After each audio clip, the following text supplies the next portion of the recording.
Bismillahirrahmanirrahim. Assalamualaikum warahmatullahi wabarakatuh. Alhamdulillah wassalatu wassalamu ala Rasulillah wa ala alihi wa sahbihi wa man wala wa ba'd. Allahumma akhrijna min dhulumatil wahm wa akrimna bi nuril fahm. Waftah alaina bi ma'rifatil ilm wasda'il akhlaqana bil hilm waj'alna mimman yastami'una al-qawl فيتبعون أحسنه. سبحانك لا علم لنا إلا ما علمتنا إنك أنت العليم الحكيم ولا حول ولا قوة إلا بالله العلي العظيم. اللهم علمنا ما ينفعنا وزدنا علما وبعد. Adik-adik remaja yang tergabung dalam komunitasnya itu namanya apa? Syabab As-Salam. Benar nggak? Saya lihat jaketnya gitu. Iya. Syabab As-Salam. Oh, Syababus Salam. Itu nama komunitasnya. Iya, maksudnya ada nama khususnya nggak? Itu Syababus Salam. Insyaallah. Ini yang perempuan segini. Ini segini, totalnya segini aja. Yang hadir. Sisanya Allahu a'lam. Kalau yang remaja laki-lakinya nggak ada, sedikit, 3 orang. Oh, nggak kelihatan di balik tiang. Alhamdulillah ala kulli hal, alhamdulillah masih ada anak-anak remaja yang peduli dengan aktivitas di masjid. Di beberapa masjid saya jumpai anak-anak muda itu susah diajak. Ada satu masjid di daerah Depok, saya masih ingat. Datang ke sana, masjidnya luar biasa mewah. Mewah masjidnya. Saya mengisi di sana, kemudian pengurusnya curhat sama kita. Kalau boleh tahu Pak Ustadz, apa caranya supaya anak-anak remaja itu mau datang dan mau menghidupkan masjid gitu. Saya bilang, Pak, anak remaja itu paling suka diajak ngobrol, paling suka diajak diskusi, karena mereka merasa dihargai. Betul nggak adik-adik? Diajak ngobrol, diberikan kesempatan untuk berekspresi, mewujudkan ide-ide. Apa aja? Tanya sama mereka, Bapak kalau mau masjid itu hidup, anak mudanya diajak ngobrol. Anggap mereka ini sosok yang penting gitu loh. Dengerin mereka maunya apa. Oh begitu, ya. Anak muda tuh begitu. Betul nggak? Panggil sama ketua DKM, coba kamu punya ide apa untuk menghidupkan masjid ini. Itu seneng. Anak muda tuh biasanya begitu. Di masjid-masjid yang lain ada juga masjid yang aktivitasnya itu hidup karena anak-anak mudanya aktif semua. Anak mudanya aktif, yang sudah tua mendukung ide-ide anak-anak muda ini.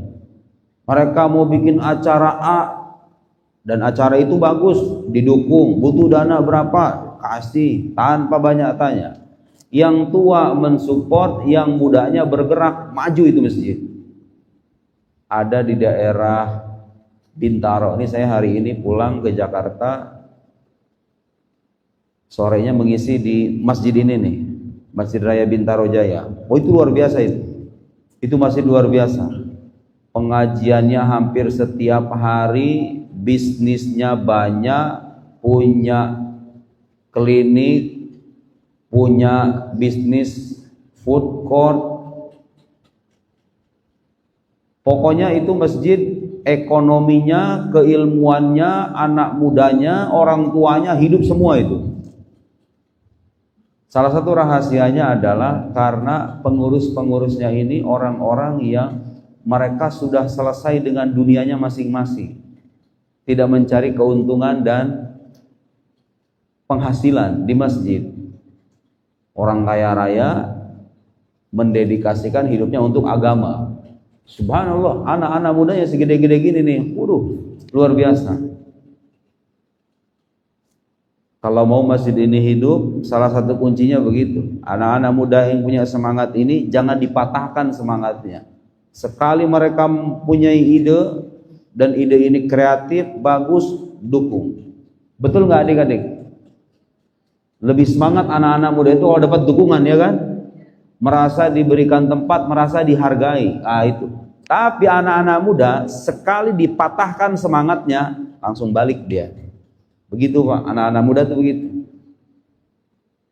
Sekali dicuekin, mereka punya ide, punya semangat, tiba-tiba dipatahkan. Terjadi tuh Pak, di beberapa masjid yang saya jumpai terjadi kayak begitu. Alhamdulillah masih ada adik-adik ini. Ini yang rata-rata anak SMA kan? Masih sekolah SMA? Kelas berapa? Kelas 3? Kelas 6?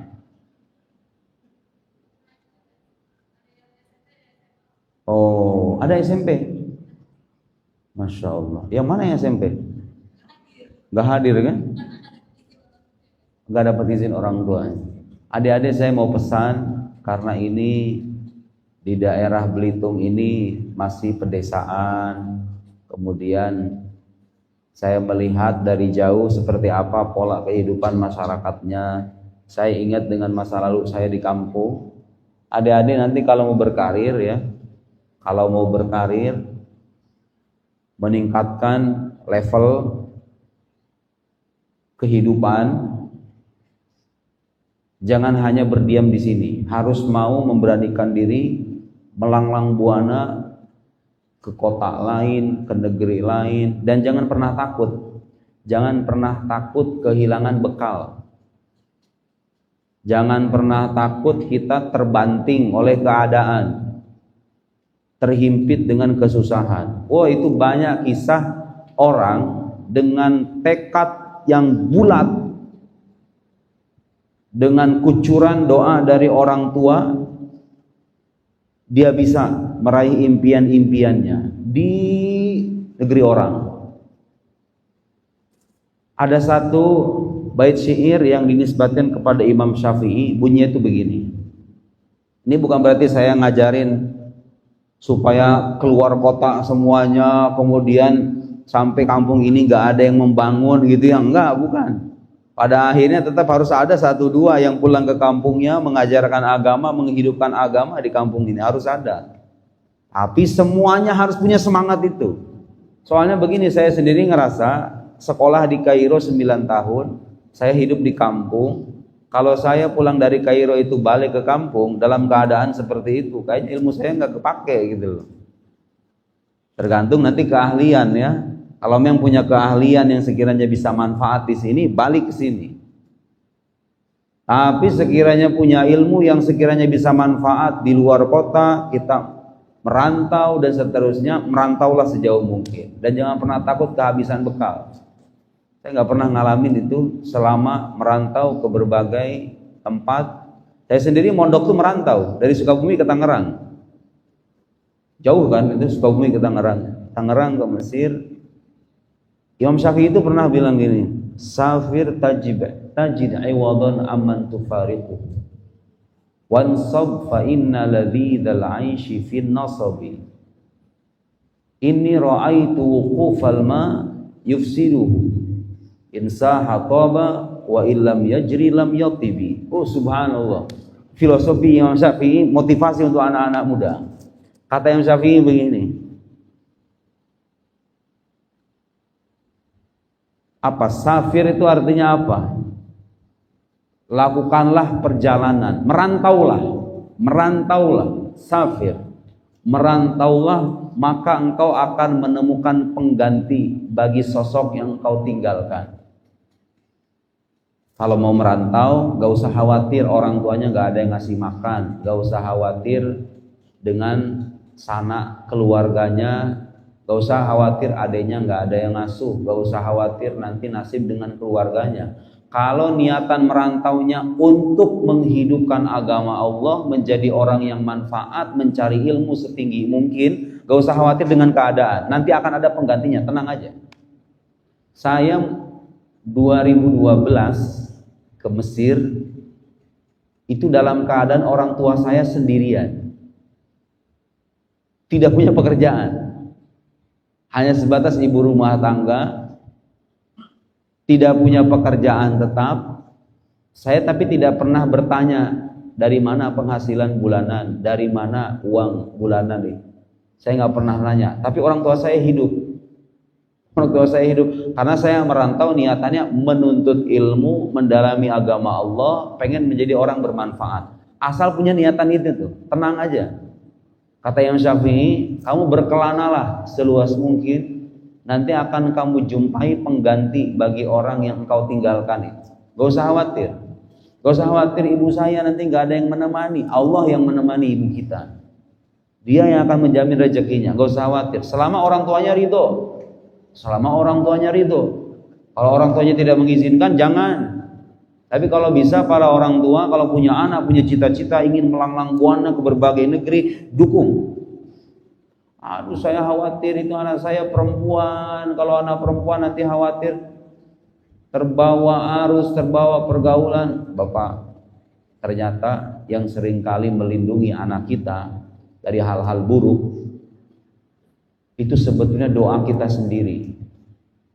Pertanyaannya, kita mau nggak setiap saat dalam sholat, selesai sholat di sepertiga malam, selesai sholat duha, kita doain anak kita supaya dijaga oleh Allah Subhanahu Wa Taala. Kalau orang tua doanya kencang, insya Allah anaknya sholat, anaknya nggak meninggalkan kewajiban agama, insya Allah akan terjaga. Dan lingkungannya bagus, insya Allah. Berkelanalah kata Imam Syafi'i. Engkau akan menemukan pengganti bagi sesuatu yang engkau tinggalkan itu. Kemudian beliau bilang gini, ini ra'aitu wuqufal ma yufsiduhu. Adik-adik lihat. Mungkin air ini nggak bisa jadiin contoh. Pernah lihat kolam air di kolam, Pak? Yang mengendap, yang diam. Yang tidak mengalir, air yang tidak mengalir. Kalau misalnya di desa-desa waktu saya di kampung, air-air kolam itu kalau misalnya dia tidak mengalir, mengendap aja gitu, biasanya lama-kelamaan berlumut ya kan? Lama-kelamaan jadi hijau, lama-kelamaan berlumut, lama-kelamaan jadi kotor ya kan? Gara-gara apa? Gara-gara diam. Kata Imam Syafi'i, aku melihat air yang diam itu merusak dirinya sendiri. Airnya jadi rusak gara-gara diam. Insahatoba. Oh iya.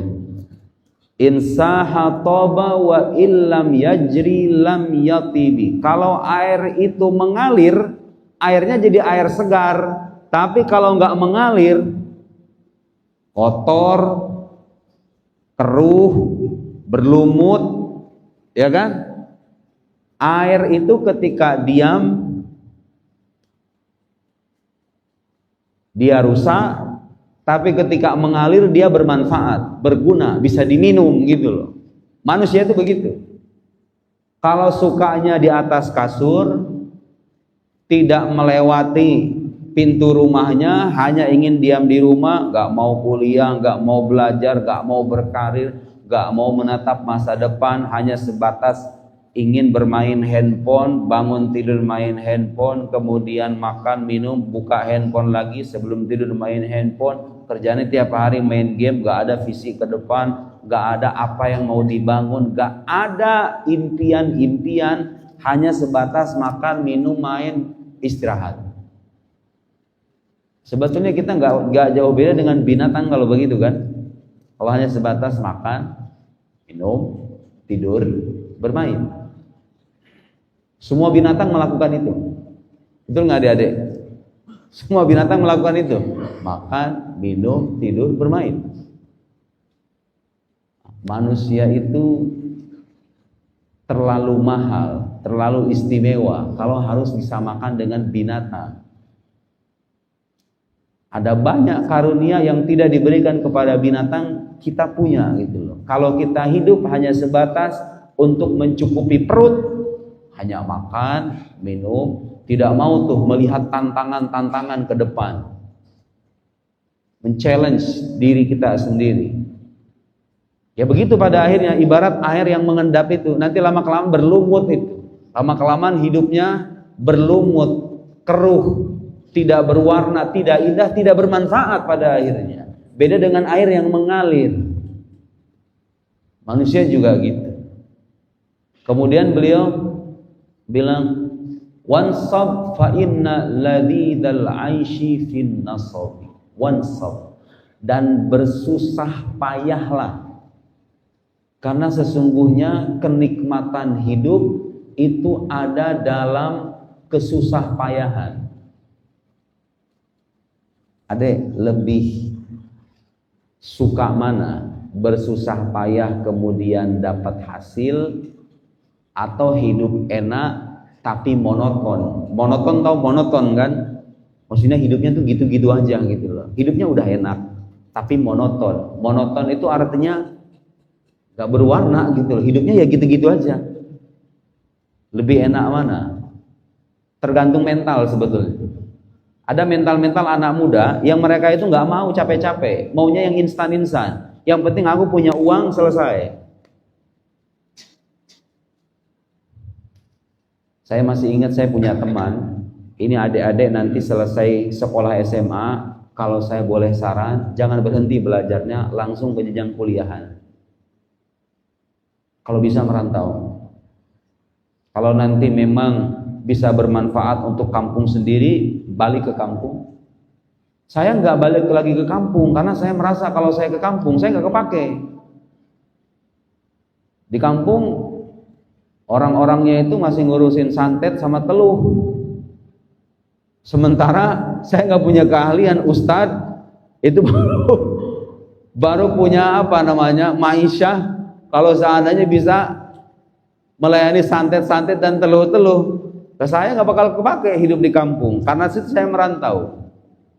Ada orang-orang yang hidupnya lebih manfaat di kampung, mereka bertani, membangun kampungnya, kemudian memajukan rakyatnya. Saya nggak punya keahlian berbisnis, nggak punya keahlian usaha, nggak punya keahlian dalam bidang-bidang seperti itu.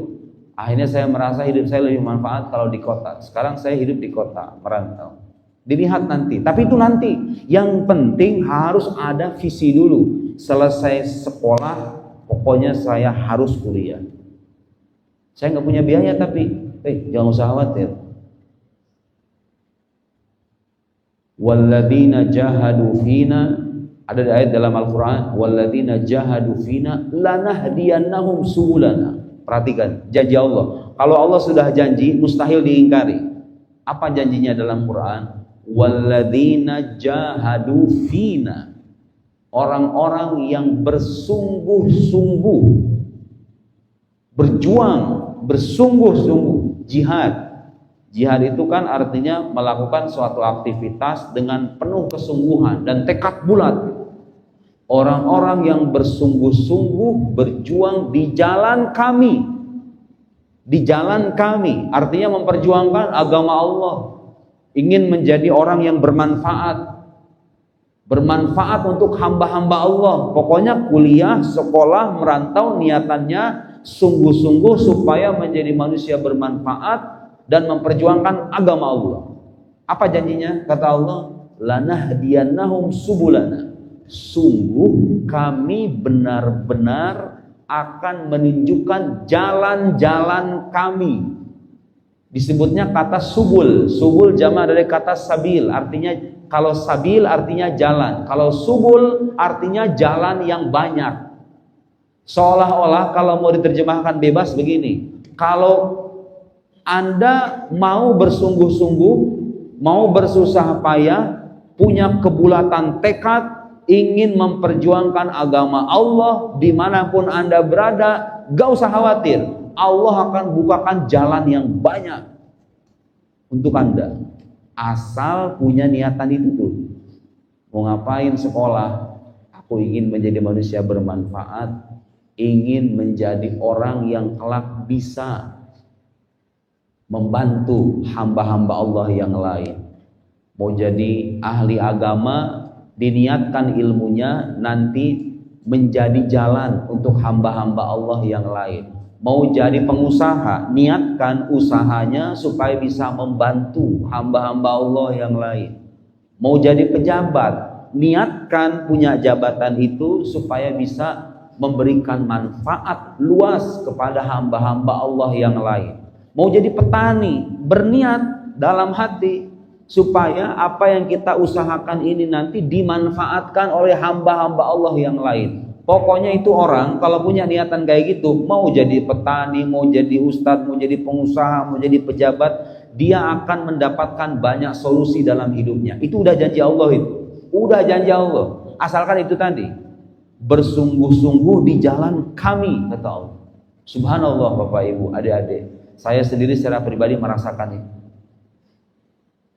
Saat gak punya uang, waktu jadi mahasiswa dulu, saya mengalami episode di mana uang saya habis, bekal saya habis, saya gak punya pekerjaan, gak punya profesi, gak punya pekerjaan sampingan buat menghasilkan uang sama sekali. Bayangin aja, selama bertahun-tahun hidup di negeri orang, gak bekerja, hanya fokus belajar. Subhanallah, ada saat-saat di mana rezeki itu datang tanpa saya minta. Tiba-tiba muncul notifikasi di handphone, saya lagi tiduran gitu di kamar. Kata saya uang sudah nggak ada, pengen beli buku tapi udah nggak ada lagi, bingung mau kemana. Tiba-tiba ada notifikasi di handphone, Anta Nuruddin, ayo na. Turidul amal, mau kerjaan nggak katanya. Tiba-tiba ada orang Mesir nge-WA saya, orang Mesir, entah dari mana dapat nomor saya, tiba-tiba dia nge-WA saya, kamu mau pekerjaan nggak katanya. Apa pekerjaannya? Saya punya kebetulan waktu itu salah satu kanal televisi swasta di sana. Saya nggak tahu dia di bagian apa, tapi nge-WA saya, mau nggak kamu kerja katanya. Kata saya kalau kerja sebentar doang saya mau, tapi kalau berkelanjutan saya nggak mau. Bisa mengganggu kuliah soalnya. Kata dia saya punya beberapa lembar teks berbahasa Arab. Waktu itu televisinya lagi bikin proyek menerjemahkan biografi para ulama muslim, filosof, dokter, para ulama muslim tuh Ibnu Sina, Al-Farabi, kayak begitu-gitulah. Nah, dia punya teks. Kata dia, kamu akan saya bayar per cuman 12 lembar dibayar waktu itu sekitar 1 juta sekian lah rupanya. Kata saya gede banget ini. Kok bisa kata saya? Gak pernah saya dapat tawaran kayak begini. Oh siap kata saya. Itu saya ngerjain cuman ada kali 15 menit, 20 menit, 1 jam maksimal itu. Sama editing, nerjemahinnya paling beberapa menit, selesai. Dapat uang tanpa disangka-sangka. Atau kadang ada momen, saya waktu jadi mahasiswa, itu suka ada tawaran ngajar ke orang Malaysia, orang Brunei, tiba-tiba ada yang nge-WA, Ustaz tolong ajari kami ini diktat kuliah yang ini. Tiba-tiba nanti dikasih uang buat jajan, tapi cukup gitu loh. Buat harian, buat biaya hidup, buat kos, itu cukup. Yang penting cukup. Nah ini penting. Ada yang mau berjuang, jadi mahasiswa, jadi pelajar, merantau. Ingat ini baik-baik. Kalau jadi perantau, dalam keadaan ekonomi keluarga tidak baik-baik saja, tapi kita punya kebulatan tekad, harus mau belajar hidup susah. Itu wajib itu. Orang-orang yang mentalnya nggak mau berjuang, nggak mau susah, nggak usah merantau, nggak usah pergi kemana-mana. Dia akan banyak mengeluh. Tapi yang punya kebulatan tekad, siap berjuang, siap mati gitu. Siap mati. Kalau mati harus mati, mati sekalian. Orang kayak gitu tuh, orang semacam itu tuh, cocok itu. Yang seolah-olah dia haus, akan cita-cita itu, dan dia siap mengorbankan apapun. Itu biasanya akan ditolong sama Allah. Asal dengan syarat menjaga ya hubungan baik kita dengan Allah Subhanahu wa taala. Salat jangan ditinggalin. Kewajiban-kewajiban yang diberikan oleh Allah jangan kita abaikan. Jangan lumuri dan kotori kita dengan kemaksiatan. Hidup yang benar insya Allah akan terbantu. Saya ngalami itu. Tiba-tiba uang datang. Setelah itu ada panggilan. Selesai saya terjemahin ada panggilan dari televisinya.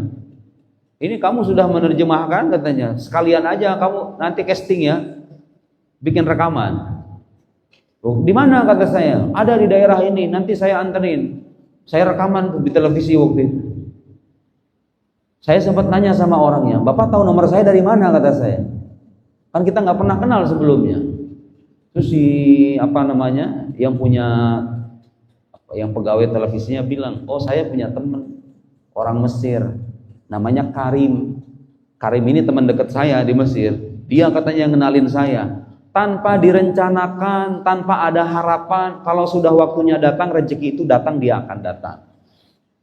Alhamdulillah, selama hidup merantau, uang untuk beli buku selalu ada, untuk makan tidak pernah nggak ada, untuk kebutuhan pokok tercukupi, asal selama kita hidup meniti karir sebagai pelajar, harus mau hidup susah ala kadarnya, secukupnya, yang penting nyawa masih ada, kira-kira begitu. Dan menjaga hubungan baik dengan Allah Subhanahu wa ta'ala. Sholat jangan pernah ditinggalkan. Kalau bisa sholatnya ditambahin. Sholat duha, baca wirid, baca Quran, minta sama Allah. Gak mungkin sama Allah juga gak dikasih. Kalau orangnya bener mah kan begitu deh ya. Adek, kalau saya punya perusahaan, adek jadi karyawan saya. Ada remaja karyawan saya punya perusahaan di Belitung, katakan begitu. Kalau saya melihat punya karyawan satu orang nih, orangnya rajin, tekun, tidak pernah telat masuk kantor, setiap kali saya suruh dia pasti nurut, tidak pernah komplain dengan pekerjaannya, dikasih tugas apapun dia tunaikan. Dengan satu karyawan lain dia pemalas, suka bolos, banyak alasan, terus orangnya nggak punya semangat, nggak punya komitmen.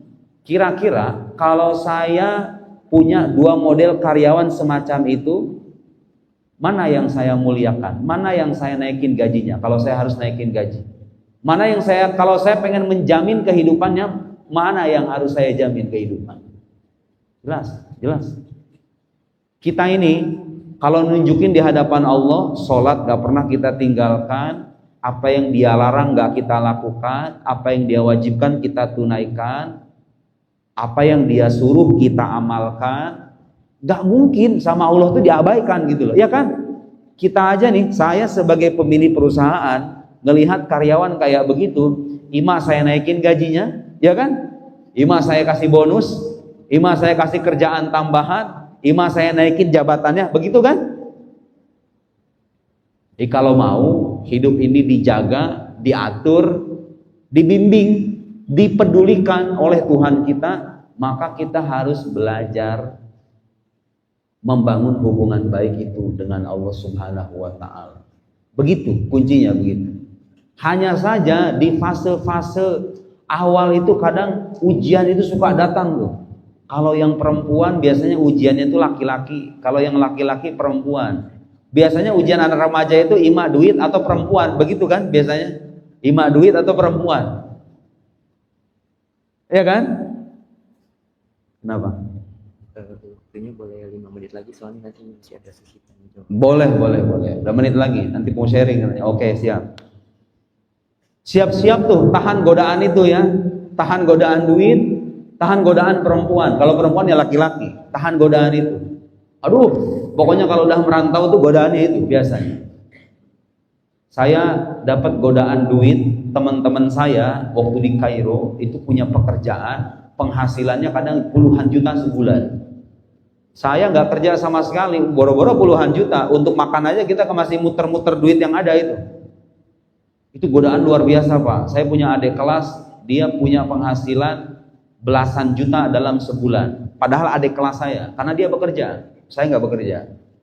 Selama saya kuliah saya nggak bekerja, saya nggak menekuni sampingan-sampingan, pokoknya fokus saja belajar. Cuma resikonya gitu, ngelihat orang pada punya duit, wih HP-nya iPhone. Kalau enggak yang waktu itu yang lagi hyping apa, Samsung apa tuh namanya, pokoknya HP mewah itu. Saya dari sejak mahasiswa, dari sejak datang ke Kairo, HP itu HP Nokia QWERTY yang harganya 200.000 waktu itu. Kemudian setelah itu ganti level HP Samsung, harganya 250.000. Habis itu ada Pak Ahmad Heriawan yang mantan gubernur Jawa Barat dulu, datang ke Kairo itu ceritanya 2014 kalau nggak salah gitu. Nah, beliau kan gubernur Jawa Barat nih, masih beasiswa ke mahasiswa asal Jawa Barat. Setiap orang tuh waktu itu dikasih sekitar 7 sampai 10 juta gitu. Saya lupa, 7 jutaan. Oh, teman-teman saya itu dapat 7 juta, belum ganti handphone. Ada yang macam-macam lah. Beli laptop. Saya masih ingat duit segitu itu dulu saya gunain. Saya beli handphone agak bagusan dikit, tapi yang second. Kalau beli baru soalnya habis itu duit. Beli yang second tapi agak bagusan dikit. Yang pelajar tuh harus begitu, harus mau susah gitu loh.